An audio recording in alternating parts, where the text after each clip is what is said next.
नमस्कार, मैं हूँ पूनम यादव और स्वागत है आपका सुशीला एजुकेयर में।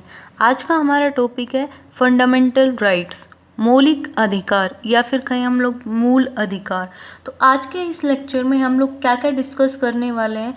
तो एक तो सबसे फर्स्ट जो डिस्कस करेंगे वो तो यही है कि मूल अधिकार या फिर कहें हम लोग मौलिक अधिकार या फिर कहें फंडामेंटल राइट्स ये होते क्या हैं, ये डिस्कस करेंगे। फिर उसके बाद इसकी कैरेक्टरिस्टिक्स, विशेषताएं डिस्कस करेंगे मौलिक अधिकार की, क्यों ज़रूरी है ये। उसके बाद हम लोग डिस्कस करेंगे जो भी आर्टिकल्स हैं मौलिक अधिकार से संबंधित, वो सब अनुच्छेद आज हम डिस्कस करेंगे। तो इन 3 पॉइंट्स पर आज हम लोग डिस्कशन करेंगे। चलिए स्टार्ट करते हैं। फंडामेंटल राइट्स का ये जो मौलिक अधिकार का ये टॉपिक है, ये एग्जाम के लिए बहुत ज़्यादा इम्पोर्टेंट है। लगभग हर एग्जाम में एक क्वेश्चन तो मौलिक अधिकार से आता ही आता है, तो इसलिए ये एग्जाम के लिए बहुत ज़्यादा इम्पोर्टेंट है। तो चलिए स्टार्ट करते हैं।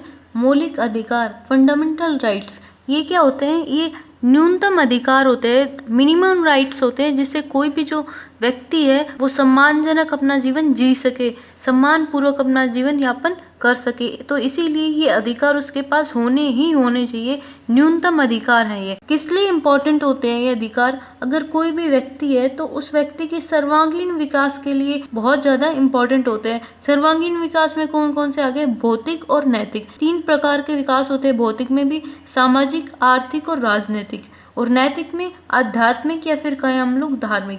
तो इन सब विकास के लिए, किसी भी व्यक्ति के विकास के लिए बहुत ज़्यादा इम्पोर्टेंट होते हैं मौलिक अधिकार। जो हमारे मौलिक अधिकार है ये भौतिक व नैतिक विकास के लिए तो आवश्यक है ही है, इसके साथ ही साथ ये राज्य के खिलाफ व्यक्ति की आज़ादी को सुनिश्चित करते हैं, न कि किसी व्यक्ति विशेष के खिलाफ। तो यहाँ पर शब्द प्रयोग हुआ है राज्य के खिलाफ, तो यहाँ पर राज्य है सरकार के खिलाफ। तो सरकार के खिलाफ व्यक्ति की आज़ादी को सुनिश्चित करते हैं। इसका क्या अर्थ हुआ? ये राज्य के खिलाफ ही क्यों हमारी आज़ादी को सुनिश्चित करते हैं? वो इसलिए क्योंकि देखिए, जो राज्य है या फिर हम लोग कहें सरकार है, उसके पास हमारी जो स्वतंत्रता है, हमारी जो फ्रीडम है, हमारी आज़ादी है, उसको तय करने की पूरी शक्ति किसके पास होती है? सरकार के पास होती है। तो अगर सरकार अगर उसको पूर्ण शक्ति उसके पास है तो वो उसकी कटौती भी कर सकती है, वो हमारी स्वतंत्रता की, हमारे अधिकारों की कटौती भी कर सकती है। और अगर वो हमारे अधिकारों की कटौती करती है तो वो हमारे लिए अत्याचार होगा, हमारे ऊपर अत्याचार होगा। तो इसके विरुद्ध हम न्यायालय जा सकते हैं। तो इस प्रकार से अगर कोई सरकार हमारे अधिकारों की कटौती करती है तो इसके खिलाफ हम लोग न्यायालय जा सकते हैं। और न्यायालय किस तरह से जा सकते हैं? क्योंकि जो हमारा संविधान है उसने हमें संरक्षण दे रखा है। जैसे एग्जाम्पल के लिए मान लीजिए, बोलने का अधिकार हो गया, धर्म की स्वतंत्रता का अधिकार हो गया। ये किस लिए है ये सब अधिकार? इसलिए ताकि कोई भी व्यक्ति है वो सम्मानजनक जीवन जी सके, इसीलिए ये अधिकार हमें प्राप्त हैं, हमें दिए गए हैं। और राज्य के खिलाफ क्यों दिए गए हैं? क्योंकि राज्य है वो हमारे अधिकार है, उनमें कटौती कर सकता है, कठोर नियम बना सकता है और हमारे ऊपर अत्याचार कर सकता है। तो इसीलिए जो सरकार है उसकी दमनकारी नीति, उसकी ऐसी अत्याचार भरी नीतियों के खिलाफ अगर हम नहीं जाएंगे, हमें अधिकार नहीं होगा, तो हमारे ऊपर अत्याचार करेगा। तो इसीलिए हमें मौलिक अधिकार प्राप्त हुए हैं ताकि हम लोग इसका विरोध दर्ज करवा सकते हैं, हम लोग न्यायालय जा सकते हैं। तो नेक्स्ट जो पॉइंट है वो हम लोग डिस्कस करेंगे कि मूल अधिकारों की विशेषताएं, कैरेक्टरिस्टिक्स ऑफ फंडामेंटल राइट्स। तो देखिए, इसमें जो हमारे ये मूल अधिकार है या फिर हम लोग कहें मौलिक अधिकार है, ये संयुक्त राज्य अमेरिका यूएसए से लिए गए हैं। इसके साथ ही साथ जो ये हमारे फंडामेंटल राइट्स हैं ये हमारे संविधान के भाग 3 में लिखे हुए हैं। और भाग 3 में कहाँ से? अनुच्छेद 12 से 35 तक लिखे हुए हैं, आर्टिकल 12 to 35। और जो ये भाग 3 है हमारे संविधान का, मौलिक अधिकारों का वर्णन है भाग 3 में। तो ये भाग 3 है, इसको भारत का मैग्ना कार्टा कहा जाता है। भारत का मैग्ना कार्टा कहा जाता है किसको? भाग 3 को। तो अभी ये शब्द प्रयोग हुआ है मैग्ना कार्टा। तो मैग्ना कार्टा क्या होता है? ये क्या था? एक अधिकारों का घोषणा पत्र है। और ये जो अधिकारों का घोषणा पत्र है इसको इंग्लैंड के किंग जोन ने जारी किया था और ये नागरिकों को जो अधिकार है उससे संबंधित पहला लिखित पत्र था। तो जो पहला लिखित पत्र था और ये अधिकारों का एक घोषणा पत्र था और इसको इंग्लैंड के किंग ने जारी किया था। तो ये था मैग्ना कार्टा। तो भारत का मैग्ना कार्टा किसे कहा जाता है? ये भाग 3 को कहा जाता है संविधान के। और भाग 3 कौन सा है संविधान का? वो है मौलिक अधिकार। उसके बाद नेक्स्ट जो पॉइंट आता है वो है मूल संविधान में 7 थे मौलिक अधिकार, 7 फंडामेंटल राइट्स थे, लेकिन वर्तमान में हम लोग देखें तो 6 हैं, क्योंकि 44वें संविधान संशोधन 1978 द्वारा जो संपत्ति का अधिकार है उसको हटा दिया गया। और जो संपत्ति का अधिकार है ये पहले हमारे मूल अधिकारों में आता था और ये आर्टिकल 31 में आता था, अनुच्छेद 31 में मूल अधिकार आता था, लेकिन इसको हमारे जो संपत्ति का अधिकार है इसको मूल अधिकारों से हटा दिया गया और ये अब कानूनी अधिकार बना दिया गया। और किस में आता है? अनुच्छेद 300 कै। तो इस तरह से एक अनुच्छेद हटा दिया गया, तो इसलिए अब हमारे संविधान में वर्तमान में जो मौलिक अधिकार हैं वो है 6 फंडामेंटल राइट्स है। उसके बाद नेक्स्ट जो पॉइंट आता है वो है फंडामेंटल राइट्स हैं या फिर हम लोग कहें मौलिक अधिकार हैं, ये व्यक्ति को क्या करते हैं? जो राज्य है उसके खिलाफ, अगर कोई राज्य है वो कठोर नियम बनाता है तो उसके खिलाफ सचेत कर देते हैं, उसके प्रति सचेत कर देते हैं, ताकि कोई भी सरकार है वो हमारे ऊपर अत्याचार ना कर सके। हम उसका विरोध दर्ज कर सकते हैं, हम न्यायालय जा सकते हैं इसके खिलाफ। नेक्स्ट जो इसकी विशेषता है वो ये है कि जो ये हमारे फंडामेंटल राइट्स हैं, मूल अधिकार हैं, ये न्यायोचित है। न्यायोचित का क्या अर्थ होता है? कि हम लोग अगर कोई हमारे मूल अधिकारों का हनन करता है, उनकी कटौती करता है, हमारे ऊपर अत्याचार करता है, जैसे बोलने का अधिकार है, अगर हमें कोई बोलने नहीं दे रहा है या फिर इस तरह से हमारे अधिकारों का हनन करता है तो हम इसके खिलाफ न्यायालय जा सकते हैं, सुप्रीम कोर्ट जा सकते हैं, हाई कोर्ट जा सकते हैं। तो इस तरह से हम लोग विरोध दर्ज करवा सकते हैं और अपना अधिकार ले सकते हैं। और जो ये अधिकार है हमारे, इसके संरक्षण के लिए जो सर्वोच्च न्यायालय है, सुप्रीम कोर्ट है, उसने के द्वारा हमारे जो मौलिक अधिकार है उनको गारंटी व सुरक्षा दी गई है। नेक्स्ट पॉइंट है जो ये फंडामेंटल राइट्स है, मौलिक अधिकार है, ये असीमित नहीं है। ऐसा नहीं है कि कोई भी व्यक्ति कुछ भी बोले, तो ऐसा नहीं है कि वो उसके स्वतंत्रता तो है लेकिन एक लिमिट तक है। युक्त प्रतिबंध लगाए गए हैं राज्य द्वारा, मतलब सरकार द्वारा। तो किस तरह से युक्तियुक्त प्रतिबंध क्या होते हैं? ये वो प्रतिबंध होते हैं जो कि समाज के हित के लिए लगाए जाते हैं, किसी भी व्यक्ति की स्वतंत्रता के ऊपर। कि ऐसा नहीं है कि कोई भी व्यक्ति, जैसे कि बोलने का अधिकार है, ऐसा नहीं है कि वो व्यक्ति इस तरह से बात करे या फिर ऐसे कार्य करे जिससे दंगे भड़के या फिर देश के हित में जो कार्य ना हो, तो उसके ऊपर युक्तियुक्त प्रतिबंध लगाए जाते हैं। एक लिमिटेशंस होती है, सीमित है, ये असीमित नहीं है। उसके बाद जो नेक्स्ट जो विशेषता है वो है स्थायी नहीं है, ये परमानेंट नहीं है। जो हमारे मौलिक अधिकार है ये परमानेंट नहीं है। ये संसद है उसके तहत आर्टिकल 368 के तहत क्या होता है कि इसको संविधान में संशोधन करके घटा या फिर बढ़ा सकती है, इसमें कम भी कर सकती है और ज़्यादा भी कर सकती है। और जो ये हमारे फंडामेंटल राइट्स है, इनको जो नेशनल इमरजेंसी लगती है, राष्ट्रीय आपातकाल लगता है आर्टिकल 352 के तहत, अनुच्छेद 352 के तहत। इसमें क्या है कि इनमें सभी जो मौलिक अधिकार है हमारे वो छीन लिए जाते हैं और निलंबित कर दिए जाते हैं, सिर्फ और सिर्फ जो अनुच्छेद 20 और 21 को छोड़कर और सारे वापस निलंबित कर दिए जाते हैं। कब? राष्ट्रीय आपातकाल जब हमारे देश में घोषित होता है तब। नेक्स्ट जो विशेषता है वो है कि जो जैसे कि हमारी जो ये फंडामेंटल राइट्स है, इसको ऐसा नहीं है कि कोई भी हम लोग में से कोई भी ये कह दे कि हमें नहीं चाहिए, हम लोग उसको छोड़ नहीं सकते, उसका त्याग नहीं कर सकते हैं। क्यों?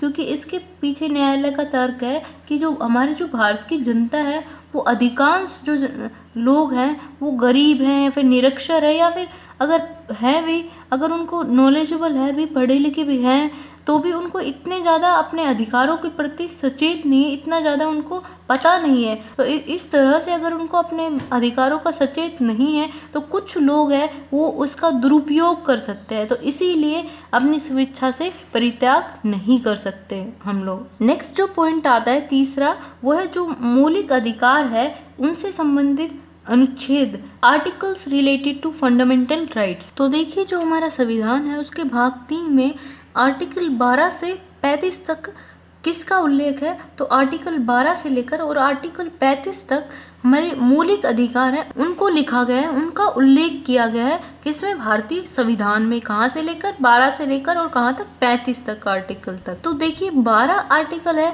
उसमें क्या दिया गया है? उसमें राज्य की परिभाषा दी गई है। जो मैं हमेशा बोलती रहती हूँ कि राज्य का अर्थ यहाँ पर सरकार है या फिर देश है, तो इस तरह से राज्य की परिभाषा दी गई है आर्टिकल 12 में कि राज्य क्या होता है, राज्य के अंतर्गत क्या क्या आते हैं।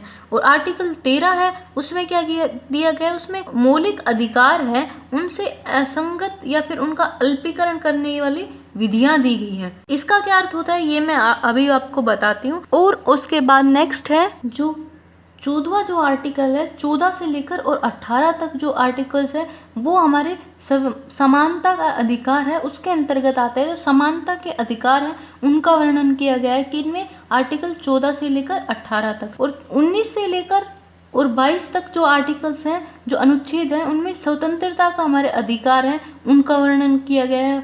और 23 से और 24 तक जो आर्टिकल्स हैं उनमें शोषण के विरुद्ध अधिकार हैं हमारे, उनका वर्णन किया गया है। और 25 से और 28 तक जो धर्म की स्वतंत्रता का हमारे अधिकार हैं उनका वर्णन किया गया है। और 29 और 30 आर्टिकल में संस्कृति और शिक्षा से संबंधी अधिकारों का वर्णन किया गया है। और आर्टिकल 32 है, उसमें संवैधानिक उपचार से संबंधित अधिकारों का वर्णन है। तो देखिए इसको याद करने की जो तरीका है वो इस तरह से हम लोग याद कर सकते हैं कि जो हमारा समानता के अधिकार है उसमें कहाँ तक वर्णन है? 14 से 18 तक। तो कितने हो गए? 5 हो गए।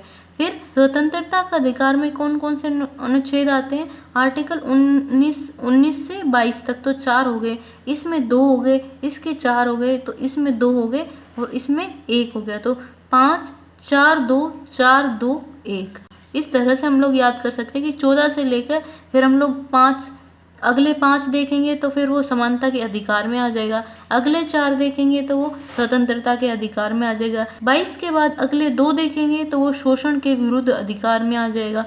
फिर 24 के बाद अगर अगले 4 देखेंगे तो वो स्वतंत्रता धर्म की उसके अधिकार में आ जाएगा।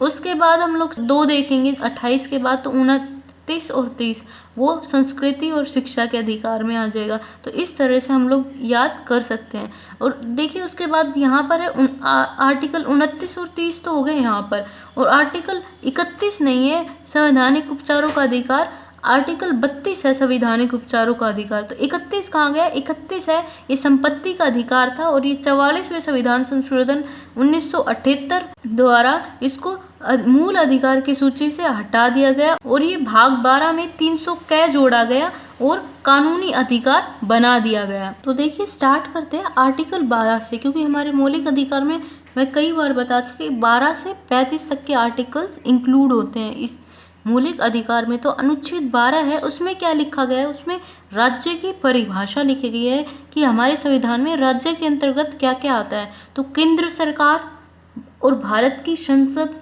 राज्य सरकार, राज्य की विधानमंडल, और भारत की संसद में क्या क्या आ जाता है? राज्यसभा, लोकसभा, राष्ट्रपति, और नगर पालिकाएं और पंचायतें, जिला बोर्ड।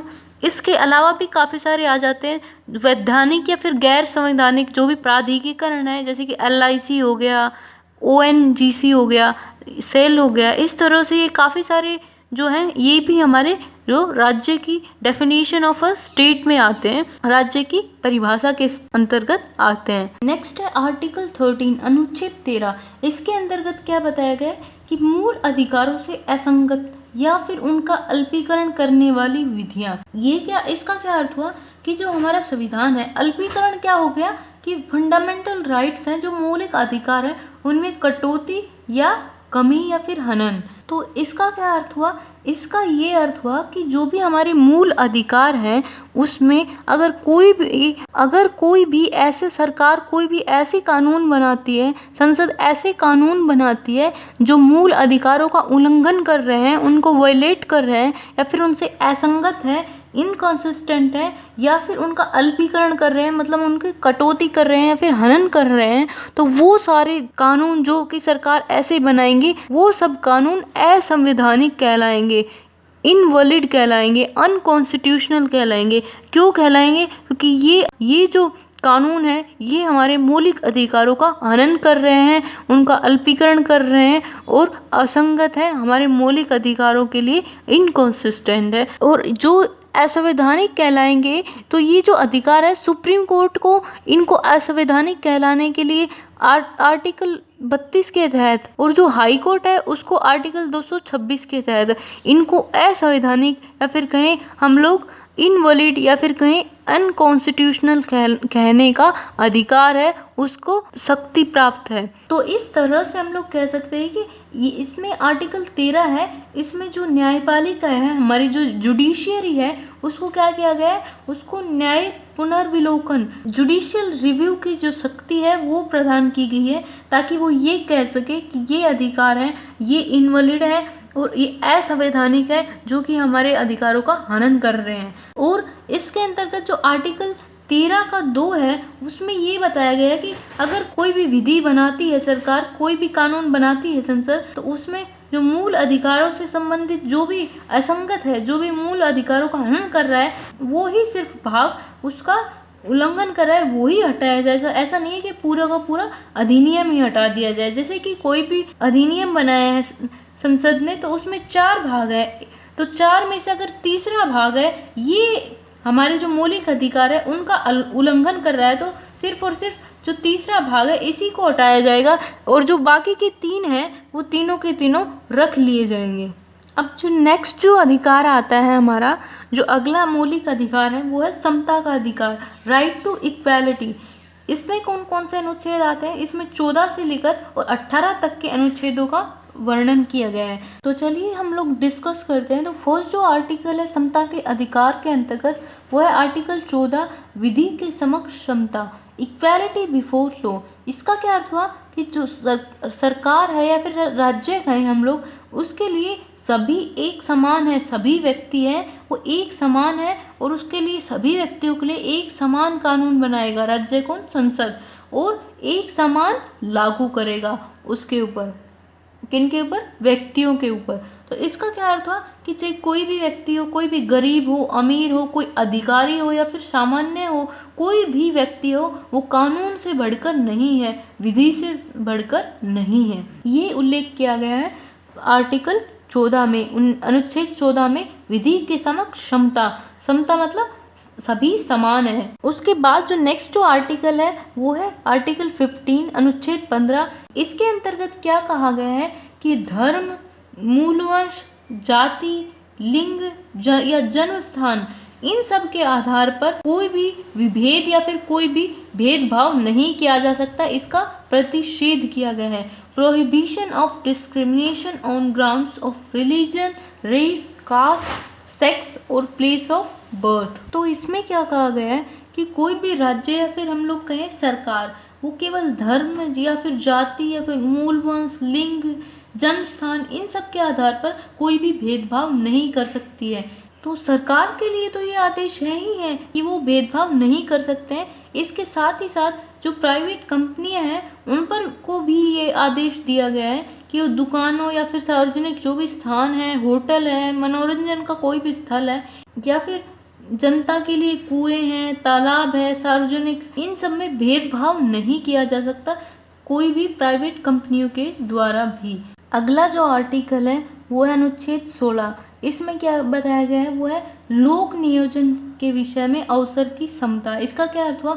लोक नियोजन का अर्थ हुआ पब्लिक एम्प्लॉयमेंट, मतलब सरकारी नौकरी होती है, सरकार जो गवर्नमेंट जॉब होती है उसमें हर एक व्यक्ति के लिए अवसर की समानता होगी, सभी समान होंगे। इन सब 5 है यहाँ पर देखिए, एक धर्म, मूलवंश, जाति, लिंग और जन्म स्थान, इन सब के आधार पर तो अवसर की समता होगी ही होगी। इसके अलावा 2 और जोड़े गए हैं, एक छठा तो है निवास स्थान और 7वां है वंशक्रम। इन 7 पर कोई भी भेदभाव नहीं किया जाएगा, मतलब किसी भी व्यक्ति के लिए उसके धर्म, अगर हिंदू धर्म का है तो उसको प्राथमिकता दे दी या फिर मुस्लिम धर्म का है उसको प्राथमिकता दे दी, इस तरह से नहीं किया जाएगा। गवर्नमेंट जॉब या फिर हम लोग कहे लोक नियोजन के लिए सभी को समान अवसर दिए जाएंगे। इसमें देखिए इसका जो आर्टिकल है 16 में है, तो इसका जो आर्टिकल में 16 का 3 है, आर्टिकल 16 का 3 क्लोज है, उसमें ये बताया गया है कि जो संसद है वो विधि बनाकर लोक नियोजन में किसी भी व्यक्ति है या फिर राज्य है उसमें निवास संबंधी शर्तें हैं वो लागू कर सकती है। मतलब कि किसी भी जगह को प्राथमिकता दे सकती है किसी पर्टिकुलर जगह के लोगों को। वो इसलिए क्योंकि मान लीजिए कोई भी हमारे देश के कोई भी राज्य है, उसकी एक कोई भी स्थान है, वहाँ के जो लोग हैं वो पिछड़े हैं, तो इसलिए उनको सभी देश के सभी व्यक्तियों के बराबर समानता लाने के लिए, समान लाने के लिए उनको प्राथमिकता दी जा सकती है। तो इसी तरह से इसमें जो है अपवाद है SC, ST और पिछड़ा वर्ग OBC, इन सब के लिए जो है रिजर्वेशन के प्रावधान है वो इसीलिए है क्योंकि ये सरकार की दृष्टि में देश में थोड़े पिछड़े हुए हैं, तो इसीलिए इनको समान लाने के लिए रिजर्वेशन दिया जाता है। तो इसके अंतर्गत ये इसका अपवाद है। अगर नॉर्मली देखा जाए तो सरकार जो है, संसद है, जो राज्य है, वो किसी भी विषय में अवसर की समानता रखेगा, असमानता नहीं करेगा। नेक्स्ट जो आर्टिकल है अनुच्छेद 17 आर्टिकल 17, इसमें क्या कहा गया है? अस्पृश्यता का अंत, अबोलिशन ऑफ अनटचेबिलिटी। अगला जो आर्टिकल है वो है अनुच्छेद 18 आर्टिकल 18, इसमें क्या कहा गया है? ये किससे संबंधित है? यह है उपाधियों का अंत से संबंधित, अबोलिशन ऑफ टाइटल्स। इसमें क्या कहा गया है कि जो राज्य है या फिर हम लोग कहें सरकार है, वो सेना और विद्या इन दोनों को छोड़कर इनके अलावा किसी भी फील्ड में कोई भी अन्य उपाधि प्रदान नहीं कर सकता। सेना में जैसे कि हवलदार, सूबेदार, ऐसे आर्मी, नेवी, डिफेंस इनमें होते हैं पद, तो इनमें उपाधियां दी जा सकती है। और जो विद्या है इसमें जैसे कि जो PhD कर लेता है उसके नाम के आगे डॉक्टर लग जाता है। तो इस तरह से विद्या और सेना इन दोनों में तो उपाधियां प्रदान की जा सकती है, लेकिन इन दोनों के अलावा किसी भी विषय में उपाधि नहीं प्रदान की जाएगी। अब देखिए जो पुरस्कार हैं, कुछ पद्म भूषण, पद्म विभूषण, पद्म श्री, ये सब है, ये पुरस्कार है, ये कोई उपाधि नहीं है। तो इस तरह से हम लोग देखें तो कोई भी उपाधि नहीं दी जाती हमारे देश में, सिर्फ सेना और विद्या के अलावा। और जो ये पुरस्कार हैं, इन सबको तो सेना में जो पद होते हैं वो और विद्या में जो उपाधियां दी जाती है वो, इन दोनों उपाधियों में तो जो कोई भी व्यक्ति है ये अपने नाम के आगे या फिर पीछे ये उसको प्रयोग कर सकता है। जैसे किसी का नाम नरेंद्र है और उसने PhD कर रखी है, तो वो डॉक्टर नरेंद्र बोल सकता है अपने नाम के आगे। क्यों? क्योंकि विद्या से संबंधित है, तो इसमें वो उपाधियां ले सकता है और अपना नाम के आगे उसकी जो उपाधि है वो लगा सकता है। लेकिन इन दोनों के अलावा कोई भी उपाधि ना तो दी जाती है, और जो पुरस्कार दिए जाते हैं, जो पुरस्कार दिए जाते हैं, उनका प्रयोग वो अपने नाम के आगे या फिर पीछे उपसर्ग या फिर प्रत्यय के रूप में नहीं कर सकते हैं। चाहे वो पद्म भूषण हो, पद्म विभूषण हो, पद्म श्री हो, कोई भी पुरस्कार हो, कितना ही बड़ा पुरस्कार हो देश का, तो वो उसका प्रयोग नहीं कर सकते हैं। तो आज के लिए इतना ही। और आज के लेक्चर में हमने क्या क्या पढ़ा? एक तो पढ़ा हमने मौलिक अधिकार होते क्या है। ये लिखित अधिकार होते हैं जो कि व्यक्ति के विकास के लिए आवश्यक होते हैं, मैंने बताया। ये राज्य के खिलाफ होते हैं। इसके बाद हमने पढ़ा कि मौलिक अधिकार है, मूल अधिकार हैं, उनकी विशेषताएं क्या क्या होती हैं, जैसे कि संयुक्त राज्य अमेरिका से लिए गए हैं, तो इस तरह से, और ये भाग 3 में आते हैं। तो इस तरह से हमने इसकी विशेषताएं पढ़ी। उसके बाद हमने पढ़ा मौलिक अधिकार हैं, उनसे संबंधित जो अनुच्छेद है वो पढ़े, जो कि 12 से 35 तक आते हैं, जो हमारे अनुच्छेद हैं मौलिक अधिकारों से संबंधित वो। और 12 में हमने राज्य की परिभाषा पढ़ी। 13 में हमने जो भी असंगत या फिर उनका अल्पीकरण होता है फंडामेंटल राइट्स का, वो वाली विधियां पढ़ी। इसके बाद हमने जो समानता का अधिकार है उसके अंतर्गत जो आर्टिकल्स आते हैं 14 से लेकर 18 तक, हमारे अनुच्छेद 14 से लेकर 18 तक वो पढ़े। और आर्टिकल 14 से लेकर 18 तक जो हमने पढ़ा, आर्टिकल 14 में विधि के समक्ष क्षमता पढ़ा, सभी के लिए कानून समान है। आर्टिकल 15 में धर्म, मूल वंश, जाति, जन्म स्थान के आधार पर सभी में भेदभाव नहीं किया जाएगा। और आर्टिकल 16 में जो गवर्नमेंट जॉब होती है, लोक नियोजन में सभी के साथ समान अवसर दिया जाएगा। आर्टिकल 17 में हम लोगों ने पढ़ा अस्पृश्यता का अंत। और आर्टिकल 18 में हमने पढ़ा उपाधियों का अंत, सेना और विद्या को छोड़कर। तो अभी तक हमने देखा समानता का अधिकार तक जो है आज हमने डिस्कस किया है आर्टिकल 18 तक। तो जो नेक्स्ट लेक्चर है उसमें हम लोग डिस्कस करेंगे स्वतंत्रता का अधिकार आर्टिकल 19 से लेकर और 22 तक, उस शोषण के विरुद्ध अधिकार आर्टिकल 23 से 24 तक, धर्म की स्वतंत्रता का अधिकार आर्टिकल 25 से 28 तक। तो ये हम लोग नेक्स्ट लेक्चर है जो इसी का मौलिक अधिकार का पार्ट 2 आएगा, उसमें हम लोग डिस्कस करेंगे। और इसके बाद जो पार्ट 3 आएगा उसमें हम लोग संस्कृति और शिक्षा से संबंधित अधिकार और संवैधानिक उपचारों का अधिकार डिस्कस करेंगे। तो इस तरह से हम लोग 3 पार्ट्स में पूरे मौलिक अधिकार कवर अप कर लेंगे, जो कि बेहद बहुत ज़्यादा इम्पॉर्टेंट है हमारे एग्ज़ाम के लिए भी। और ये सिर्फ हमारे एग्ज़ाम के लिए ही इम्पॉर्टेंट नहीं है, ये वो अधिकार है जो एक हमारे भारत के हर एक आम नागरिक को पता होने चाहिए, जो हमारे संविधान ने हमें दिए हैं। तो ये सिर्फ और सिर्फ एक एग्ज़ाम के लिए नहीं, बल्कि हमारे एक भारत देश के, हमारे देशवासी होने के नाते हमारे देश के व्यक्ति के लिए, हर एक व्यक्ति के लिए बहुत ही ज़्यादा इसका बारे में पता होना काफ़ी ज़्यादा इम्पॉर्टेंट है। तो आज के लिए इतना ही। वीडियो यहाँ तक देखने के लिए थैंक यू सो मच।